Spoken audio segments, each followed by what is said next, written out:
Naa ba kay braces? Timing kay bag-ora ko naman og film og food video. So karon akong ipakita if ginaunsa nako pag-clean ang akong braces. Let's go! Let me introduce to you the best floss for braces. Mao ni ang closer look sa tuang braces floss. As you can see, diri nga part is nipis siya compared diri. So diri na to iisok-sok later ang atong braces. Ayang tumoy isingon ani para makuha gyud ang mga naa sa suok-suok. I also have regular floss sa tan-awa ang yang difference. This one is same ang ilahang side and wala siya murag bristle sa iyang end. Compared sa tong floss nga made for braces, awa, see, mas thinner ang diri nga side compared diri. So side by side comparison. So nikaon kog chocolate ganina and prone jud kayo ni sa braces mahitabo. Look at this. So manuksok gid siya dira. So akong ginabuhat after na kog kaon or film og mga mukbang videos kay gagamit ko aning floss.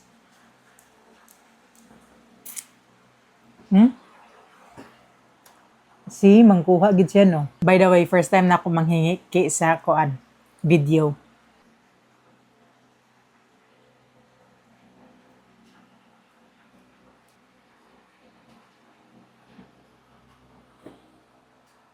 Ihag yung ma-reach ang hard to get or hard to reach area.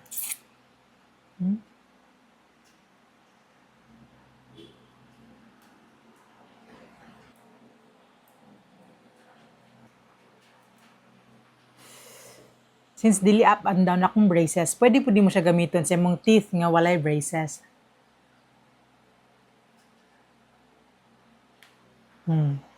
See? Ang nakanindot ani kay kaning nipis nga part, pwede nimo siya masulod gyud sa imong brace. I mean sa mga brackets.